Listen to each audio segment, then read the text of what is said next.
Welcome to the Deep Dive.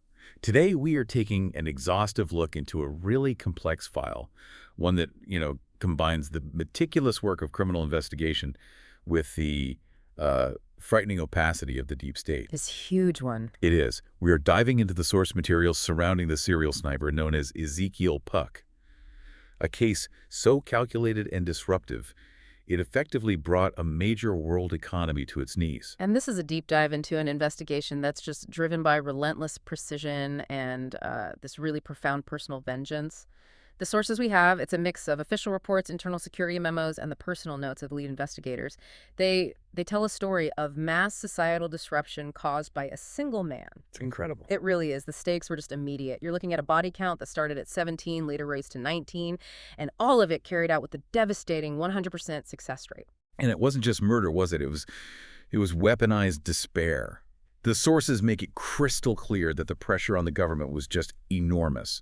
We hear about the Prime Minister having to convene Cobra, which honestly sounds like something straight out of a James Bond film. It does. It really does. And the sources, they wisely pull back the curtain on that acronym. A lot of people imagine the Cobra meeting rooms, the cabinet office briefing rooms, as this, highly stylized, futuristic bunker. Right, yeah, all chrome and blue lights. Exactly. But the truth is much more mundane. It's just a set of rooms in the cabinet office. The media, apparently hungry for drama, added the A to the acronym COBR to make it, and they openly admitted this sexier. Like a striking serpent. Yeah. Fast and decisive. But the panic that media coverage fueled was terrifyingly real. Oh, absolutely. I mean, think about the summer the investigation was happening. The country was in the middle of a severe heat wave, yet people were just terrified to open their windows or even draw their curtains. Wow. The fear wasn't focused on a specific region or a demographic. It was indiscriminate, which meant that everybody felt vulnerable. The sources actually detail instances of people suffering from heat stroke just trying to get through the day in their own homes. Yeah. You can just visualize the sheer psychological toll this took on everyone. We're talking about citizens adopting these bizarre self-protective behaviors. I mean, people walking in zigzags instead of straight lines on the pavement, trying to evade a theoretical line of fire. Yeah, and untended gardens became the new normal because nobody dared to stand outside for the few minutes it would take to water the plants or mow the lawn. And the economic impact must have been catastrophic. It was. The entire urban fabric just started to fray. The work-from-home requests, something often seen as a convenience, they spiked by 600% almost overnight. To 600%. And this just decimated the core economy, the lunch rush, the evening retail trade, all of it. It really highlights how quickly a single invisible threat can dismantle a complex society. The sniper wasn't just taking lives. He was forcing an entire population to live in continuous, crippling fear. Which sets the stage for a truly unique manhunt, right? You need more than standard policing when you're facing a threat that's designed to erode the very function of the state. Exactly. And the profile of this killer, Ezekiel Puck, it immediately suggested some kind of specialized training. We're not talking about someone who just bought a rifle and decided to go on a spree. This was operational, almost ritualistic discipline. Okay, let's unpack this profile of fear that the investigators developed so quickly. The key was concealment. The sources say Puck utilized a ghillie suit for total visual erasure. And this isn't just camouflage, is it? It's something else entirely. It's on a whole other level. The sources really highlight the details that make this discipline so frightening. A good sniper in a ghillie suit has to be utterly still. I mean, completely still. This prevents the suit from casting any discernible shadow or revealing any straight lines. A straight line is the first thing the human eye catches in nature, right? And the material has to perfectly match the foliage, right down to the way it sways naturally with the breeze. It requires hours and hours of preparation and maintenance. But the concealment went beyond just the visual. The sources detail his physical abstinence. He abstained from food, water, and comfort breaks for these incredibly extended periods, which is necessary to maintain an observation post without interruption. And this is the part that just speaks volumes about his professional background. He avoided scent, no soap, no deodorant, no cologne, nothing. And why no scent? What's the thinking there? Well, scent spooks wildlife. If a deer or a fox catches the smell of human hygiene products, it moves away, and that creates movement that can be seen by the target or, just as critically, by other observers. For animals to literally crawl right over him, he had to become part of the organic landscape. That level of endurance and dedication, It strongly suggested not just ex-military training, but elite long-range reconnaissance experience. And his shots absolutely backed this up. While the shortest recorded kill distance was around 200 yards from inside a dense tree line, his range was just astonishing. The fatal shot taken against Jules Arrighini was estimated to be nearly 1,500 yards. That's over 3/4 of a mile. Incredible. The sources mentioned that some range experts found the accuracy almost too good. I mean, that level of precision delivered consistently over varied terrain and distance, it requires immense skill and highly specialized equipment. It suggests years spent perfecting his craft. Now, this brings us to the core team that was tasked with stopping him, which immediately plunges us into this world of conflict and difficult personal history. The sources focus so heavily on Detective Sergeant Washington Poe, who's returning to the fray while struggling profoundly with PTSD. Yeah, Poe is not in a good place at all. His previous case, the one where victims were stoned to death, it just severely fractured him. He's easily irritated by all these mundane frustrations of modern life. The lack of cashiers in shops, the use of, casual, almost childish slang like hollybobs. Yeah, that would drive him crazy. And this strange obsession with the sound of flies in the incident room. He's trying to keep his head down, investigating petty crime, only to be yanked back into this high-stakes nightmare. And the person yanking him back is Alistair Locke, the MI5 agent who really represents everything Poe despises about operational secrecy and moral calculation. Locke had previously undermined Poe by withholding the crucial SKS unit. We should probably pause here for a moment. For those who aren't familiar with Poe's prior investigations, what exactly is the SKS unit and why was his absence so damaging? So the SKS unit is the Serious Crime Analysis Section. It's essentially the NCA's high-level predictive profiling and data analysis team. It's the group that's responsible for finding the needles in the data haystack. The brains of the operation. Yeah, absolute brains. And in that prior case, Poe desperately needed their analytical power. But Locke, operating for what he viewed as the greater good of his own covert operation, deliberately withheld that SKS support. And this led to just disastrous consequences for Poe and the investigation, and it shattered their trust permanently. So when they meet again, the ethical tension is just immediate and profound. Locke is the utilitarian spy master, right? He's operating on the premise of the trolley problem.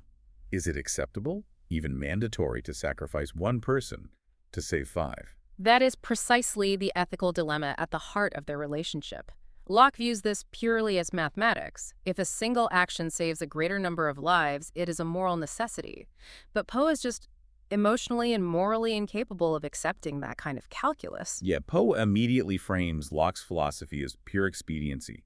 He compares the greater good argument to historical evil shit, and he lists the Holocaust, Swiss eugenics, and slavery. Right. He argues that almost every atrocity in history has been justified by someone claiming a higher, greater good was served. And Locke, with his chilling conviction, just admits he would make the same decision again.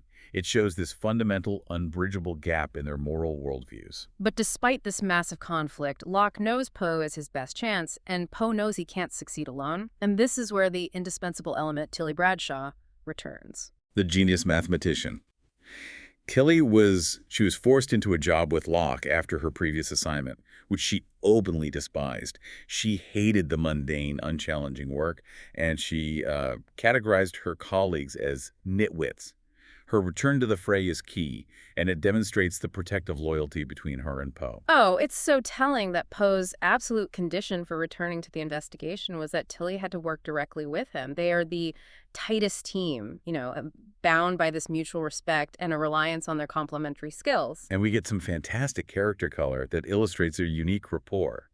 Poe tries to compare Tilly to a goose, a typical Poe insult, and she just immediately corrects him on the difference between the intelligence of geese and ducks. Yeah. But then she immediately throws one of his own psychological vulnerabilities right back at him. She does. She suggests he speaks with an irascible stammer when he's angry because he, like Donald Duck, may have unresolved PTSD. It's brilliant. The dynamic is established right there.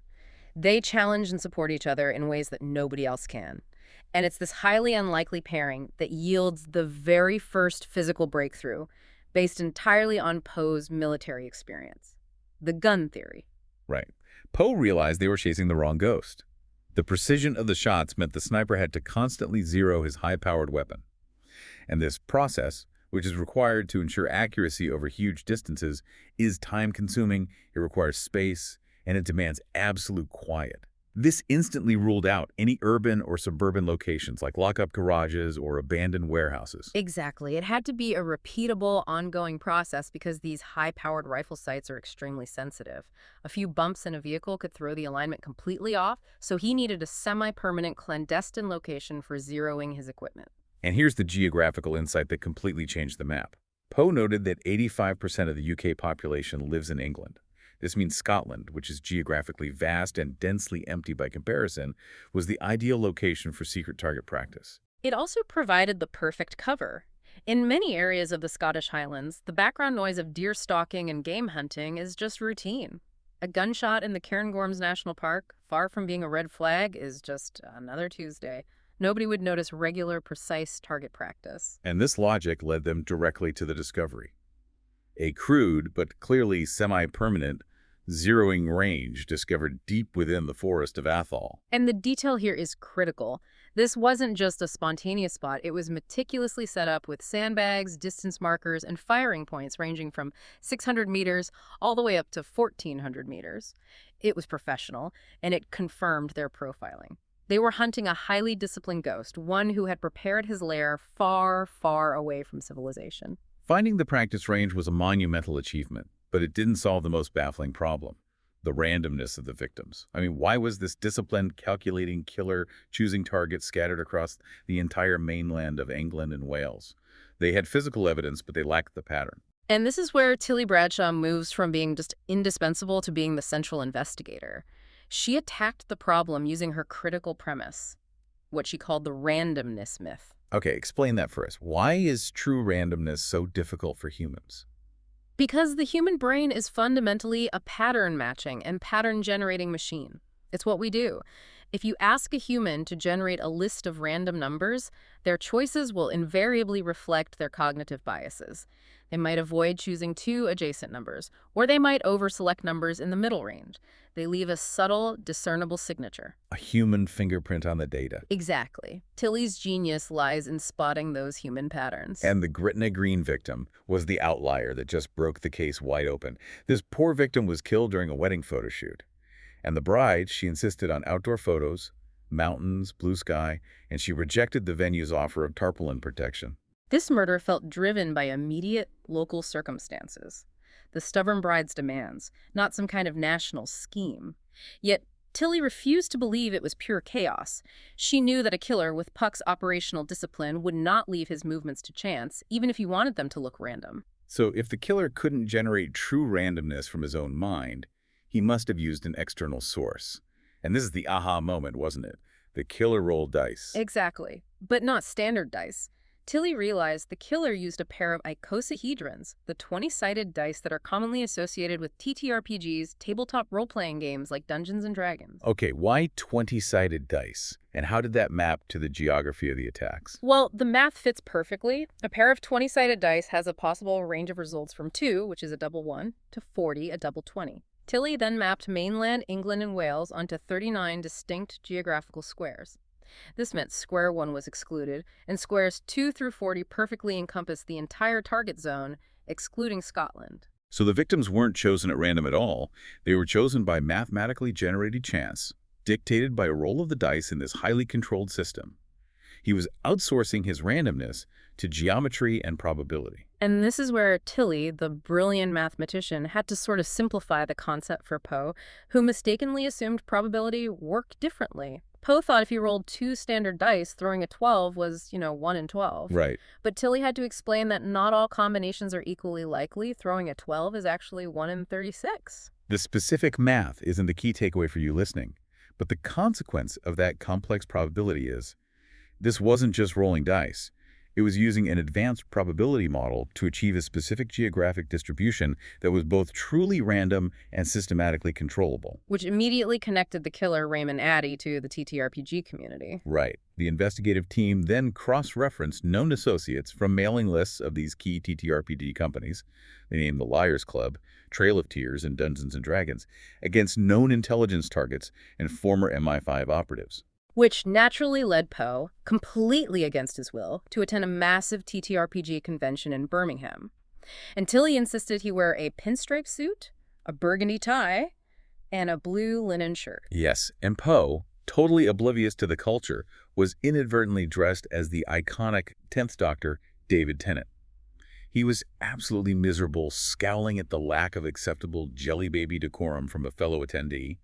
But the sources paint a far, far more serious picture than just a detective reluctantly cosplaying. Oh, yeah. This is where the story takes a really sharp and unsettling turn. Poe realizes Tilly's insistence wasn't about bonding over a hobby. She had asked him to come because she needed his protection. I mean, that's just heartbreaking. The convention environment, tragically, was not safe for her. Tilly revealed she had been the target of sustained harassment by misogynistic attendees, the source material calls them nasty pasties, who rigidly believe women do not belong in gaming, especially not war games or strategy games. And the harassment was far more severe than just verbal insults. Tilly had experienced incidents of drink spiking and sexual assault in these environments. Yeah. The realization just hits Poe with immense force. He had been making these flippant, cruel jokes about attending, saying he'd rather eat a Linda McCartney sausage, while his closest partner was secretly requesting protection in a hostile environment she was forced to enter for the investigation. It's a moment of profound personal reflection for Poe, isn't it? It forces him to face his own tendency to dismiss the struggles of others, particularly Tilly, under his veil of cynicism. But amidst this emotional confrontation, we get the truly staggering piece of information, the super nugget that just confirms Tilly's mind operates on an entirely different plane. Tilly casually revealed that she had, essentially, broken mathematics itself. She solved one of the 7 millennium problems, the Birch and Swinnerton-Dyer conjecture. I mean, this is a problem in number theory concerning the properties of elliptic curves that has stumped the world's greatest mathematicians for decades. And she solved it in about an hour. In about an hour, yes. This breakthrough carried a guaranteed $1 million reward from the Clay Mathematics Institute. And yet, she never claimed it. Why not? When Poe, just dumbfounded, asked why, her response was simply that it didn't seem fair. Wow. That one phrase tells you everything about her motivation. She is driven by the purity of knowledge and problem solving, not by status or material gain.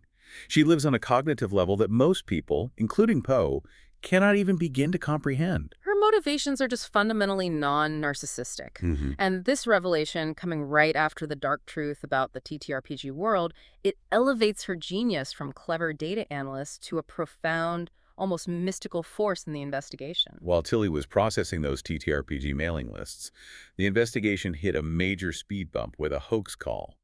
A massive distraction designed to waste police time, but one Poe used to his absolute advantage. Oh yeah, a voice-distorted call delivered in this Wally voice, claiming responsibility for the attacks. And Poe, standing in the overcrowded incident room, instantly deduced that the caller was not only a cop, but was sitting in that very room. How did you know?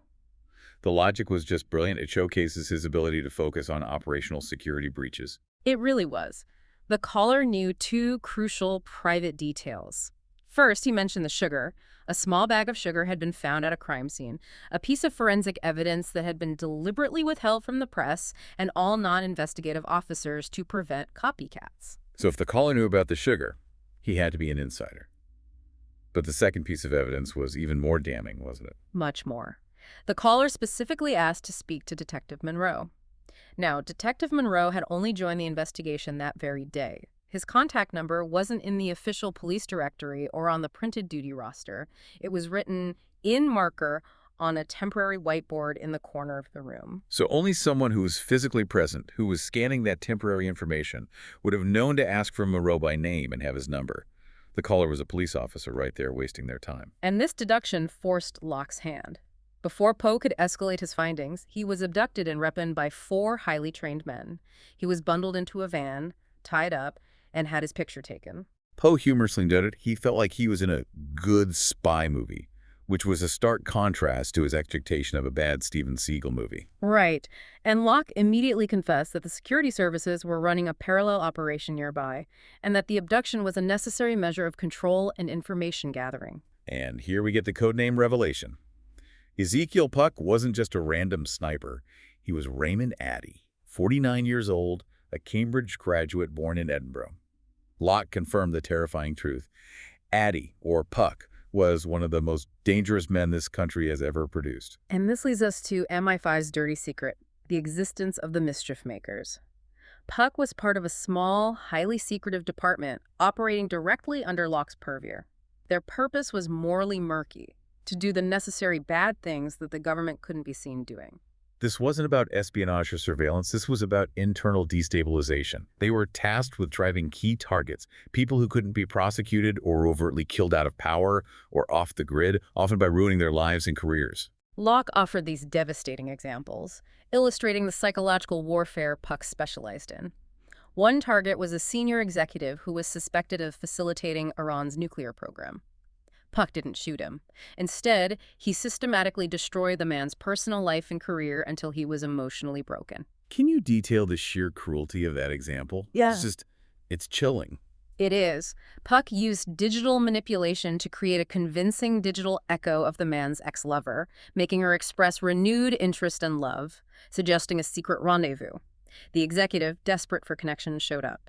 But Puck gatecrashed the rendezvous with the man's mother in Covent Garden, exposing the emotional manipulation and the executive's frantic attempt to revive a relationship. Public humiliation and immediate sacking. Yep. And eventually the man threw himself under a train. That's one target. And Locke admitted this wasn't an isolated incident. In total, 14 of Puck's targets were driven to suicide. Another case involved the wife of an ambassador. Puck exposed her secret past as a high-end call girl. The exposure forced the ambassador's resignation, and his wife, unable to cope with the shame and public scrutiny, took her own life. So Locke confessed that the point at which he cut Puck loose wasn't when the assassinations by despair began. It was when he saw Puck relishing his role as the architect of someone's life falling apart. The ruthlessness was a policy requirement. The sadism was too much for even MI5. Exactly. So if Puck was cut loose, why the massive national killing spree now?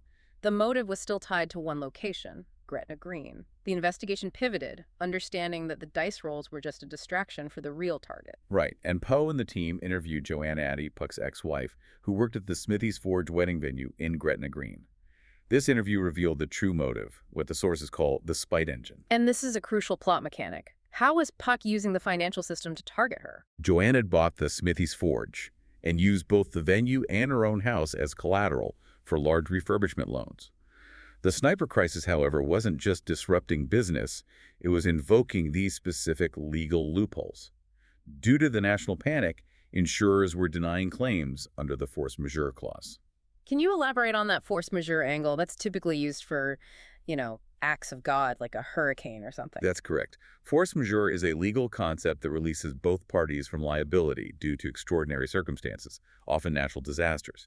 However, the legal definition can be complex. In this case, the insurance company successfully argued that a national sniper crisis, being a greater force caused by human intervention and creating massive, unpredictable risk, voided their obligation to pay for losses due to canceled events. So without insurance payouts and with 0 weddings coming in, Joanne missed 3 consecutive loan payments. Which leads to the ultimate chilling conclusion. Puck's goal was not political or generalized killing. The murders were a brilliant, nationwide misdirection designed to crash the wedding economy of Gretna Green, bankrupting his ex-wife and destroying her dreams, driving her, like his 14 previous targets, to suicide out of spite. It was a perfectly tailored act of vengeance. He utilized his operational skills to execute the ultimate act of psychological cruelty against the one person he truly hated. And then came the great deception about Poe's abduction. Why did Locke need to take Poe's picture? Because Locke, the head of the Mischief Makers department, didn't know what Raymond Addy, a.k.a. Ezekiel Puck, looked like. That is stunning. How could an MI5 agent running a secret high-level department not know the appearance of one of his most dangerous operatives? The sources reveal this was Locke's mea culpa. He confessed that historically, pictures of operatives, especially those involved in sensitive operations like the Mischief Makers, were often deliberately withheld from official MI5 files to protect their identity and maintain operational integrity. So he had to abduct Poe. Take his picture and use it to create an EFIT-T, an electronic facial identification technique image, to circulate to the police, proving he too was operating in the dark. It was the moment Locke was forced to admit the massive security oversight inherent in their culture of absolute secrecy. With the motive defined as personal spite, the clock was ticking. Puck, realizing his economic plan against Joanne was failing due to the investigation's spotlight, decided to double down on his primary pattern: psychological destruction. He needed a new, high-profile target. And that target was Commander Mathers. right in the heart of London.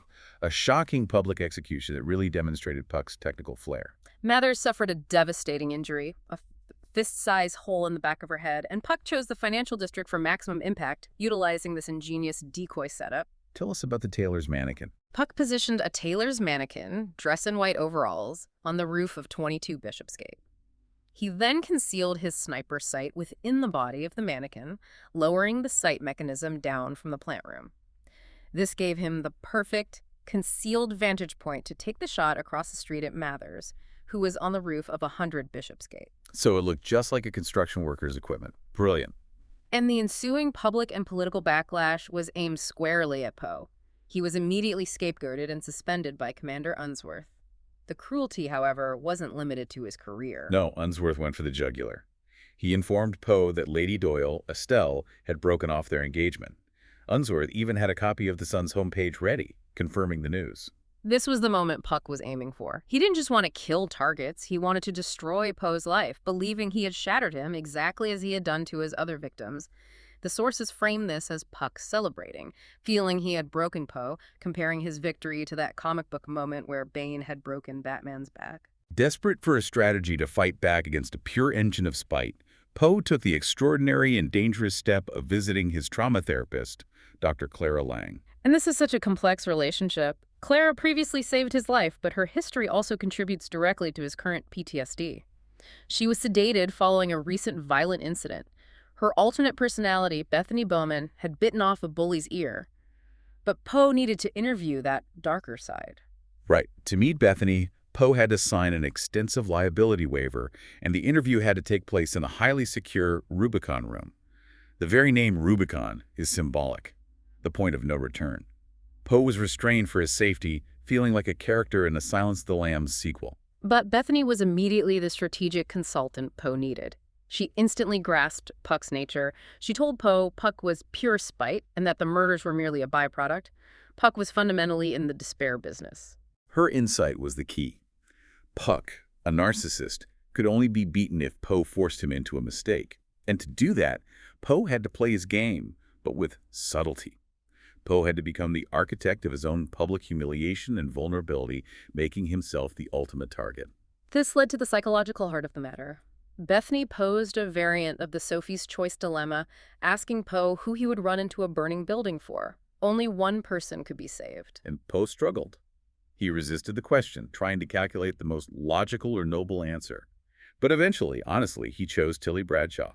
This choice was profoundly informed by a past case, the Immolation Man, where Tilly had literally saved his life from a burning building. Bethany confirms that this protective instinct, this capacity for unconditional devotion and sacrifice, was the key.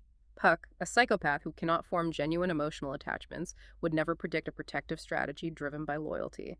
This was the weakness Poe could exploit. And Poe immediately launched his two-part trap, designed to bait Puck into the open and destroy his motivation simultaneously. Part A, Economic Retribution. This was the most public and audacious counterattack. Poe held a press conference, suspended, angry, and uncensored. He used coarse language, famously cursing and dismissing rewards with blah blah fucking blah, just to grab media attention. The goal was simple: to launch the Save the Smithies Forge Fund, a crowdfunding campaign with a target of £3 million. This wasn't just about fundraising, it was about guaranteeing Joanne Addy's financial safety and destroying Puck's primary motive of driving her to ruin and suicide. And the public reacted with overwhelming support, fueled by the media spectacle of Poe's meltdown. The fund rapidly surpassed its goal, raising over £40 million, making Joanne Addy financially secure beyond Puck's ability to harm her. Puck's spite engine, the central driver of the entire crisis, failed spectacularly. So part B was the personal destruction. Poe had to make Puck believe he was utterly vulnerable and broken, retreating to his isolated cottage, Herdwick Croft, on Shapfell. He had to be the perfect despairing target. The plan required a specific decoy setup based on the Sherlock Holmes story, The Adventure of the Empty House, using a wax bus decoy moved by someone hiding underneath. But Poe couldn't do this alone. And this is where Matt Towler comes in. Archie Arragini's bodyguard, who's revealed to be a former parachute regiment and SAS operative, and crucially, an agent sent by Locke. Right. Towler was operating undercover in Cumbria for his own greater good mission, arranging criminal takeovers to install an honest crime boss to make Carlisle safer for his daughter. He became Poe's anti-sniper advisor, guiding him on the final strategy. And Towler's advice was specific. Poe had to drive in quickly, park, and then use the topography, the dead ground and the circular crater basin surrounding the cottage, to crawl the last 20 meters unseen. The speed was essential to keep Puck from zeroing in, and the crawling was to use the ground itself as cover. The goal was to lure Puck into his sniper's bubble, that zone of absolute concentration where the sniper focuses entirely on the target through the scope, becoming functionally blind to any threat coming from the rear or flanks. The confrontation was set for Poe's arrival at Herdwick Croft. Puck was already in position, 500 meters out, ready for what he believed would be an easy kill on a broken man. Poe started his crawl through the dead ground. But Puck was momentarily distracted by Edgar, Poe's excited spaniel, who started barking uncontrollably, thrilled to see his master. That tiny disruption, that moment of sound, broke Puck's tunnel vision. It was enough. It was enough. Puck felt the sudden warmth on the back of his neck, the external heat source of another human presence. Towler, moving silently through the moorland, was standing directly over him. Towler delivered the final ultimatum, quoting the mantra from Mad Max Beyond Thunderdome. 2 men enter, 1 man leaves. He violently stamped on Puck's arm, snapping it, and pinned him to the ground. The most dangerous, calculated killer was taken down not by superior strategy, but by a dog's excitement and a strong man's operational efficiency. Ezekiel Puck was captured and trussed up like an Easter brisket, taken to Kendall Police Station. During his interrogation, the depth of his narcissism was just fully revealed. He was genuinely astonished, screaming at Poe, But I shot you." And Poe revealed the deception. The shooting that Puck thought had killed Tilly in Southampton was a masterful decoy. Tilly was never in his sights. She had been replaced by a heavily reinforced car, driven by a driver and carrying a wax mannequin in the passenger seat. Puck's emotional detachment blinded him to the possibility that Poe would go to such elaborate lengths to protect his partner. Yeah, and Poe hammered home the core insight into Puck's failure. You're a psychopath and you're a narcissist. As soon as we got our heads around that, you weren't particularly difficult to catch. You've never formed an emotional attachment to anyone, so it's unsurprising you don't understand how you were caught. But Puck, even defeated, delivered the ultimate chilling jailhouse warning. He promised permanent retribution, leveraging his decades of experience in manipulation. He stated he would spend the rest of his life manipulating the gullible prison population to seek out this bitch here, that bitch of a fiancé, ensuring Poe will never stop thinking about you. The game, for Puck, transcends the prison walls. Chilling. And adding a darkly humorous layer to Puck's fate, Poe received a highly valuable bottle of Macallan M whiskey from Archie Argini, the father of one of the victims, Jules. The sources suggest that Puck's calculated cruelty awakened external forces that now view his incarceration not as the shield, but as a temporary holding cell before private retribution is sought. And this impending threat forced Poe to confront the reality of the burning building scenario again. He chose Tilly over Estelle. Knowing Puck's final vow, Poe realized he had to leave Lady Doyle to protect her from the inevitable wave of spite-fueled violence that would target anyone he cared about. So he started his BOW, put it in reverse, ready to leave Highwood forever, prepared to live the isolated, solitary life he believed was necessary to protect those he loved. But the operation wasn't finished. Before he could pull out, Tilly Bradshaw, in her brand-new Honda Jazz, blocks the road. Her old car had been written off because the bullet-resistant glass they installed in the window during the decoy operation was, ironically, non-reversibly reinforced. Oh, of course. Tilly confirmed the entire dramatic retreat was, predictably, part of Operation Scaredy Cat, watched and recorded by Locke's drones. Poe's protective self-sacrifice was a known variable to those who knew him best. And then Tilly revealed she had already quit her unchallenging job with Locke. She handed Poe a slim piece of cardboard that signaled their definitive future. It was a business card. Washington Poe and Tilly Bradshaw, gumshoes for hire. Poe accepted his new destiny, choosing the partnership with the person he would run into a burning building for, the person he instinctively protects, over the woman he knew he would inadvertently put in harm's way. And as a final note of hope and unexpected normalcy, the sources confirmed that when Poe and Tilly finally drove to the wedding, Estelle did, surprisingly, wear white. This deep dive provided just a fascinating look at the limits of conventional policing when facing a unique, calculated threat. The key takeaway for me is the profound power of predictive data analysis, the ability of Tilly Bradshaw to move from physical evidence to a complex mathematical model involving icosahedrons and mailing lists. Absolutely. And the chilling revelation of the spite engine. We learned that the most complex, grand-scale crimes aren't always motivated by ideology or politics, but can be driven solely by personal vengeance. Puck just needed a target for his cruelty, and he used his immense operational skill to achieve emotional spite. And most disturbingly, we pulled back the curtain on the deep state's mischief makers. Operatives authorized at the highest level to ruin lives and drive people to suicide for the supposed greater good, revealing the massive ethical compromises made in the name of operational necessity. Which leaves us with this final provocative thought for you to consider. Given Ezekiel Puck's demonstrated capacity for manipulation, his lifetime of experience weaponizing despair, and his promise that he will spend the rest of his life manipulating the gullible prison population to seek permanent retribution against Poe and his loved ones, is true justice served when the antagonist is merely incarcerated? Or did Poe's absolute success in catching him inadvertently create a permanent, lifelong enemy whose spite will transcend the prison walls, condemning Poe and Tilly to a lifetime of operational awareness and fear? What ultimately is the cost of absolute success? Thank you for sharing your source material with us for this deep dive. We'll see you next time.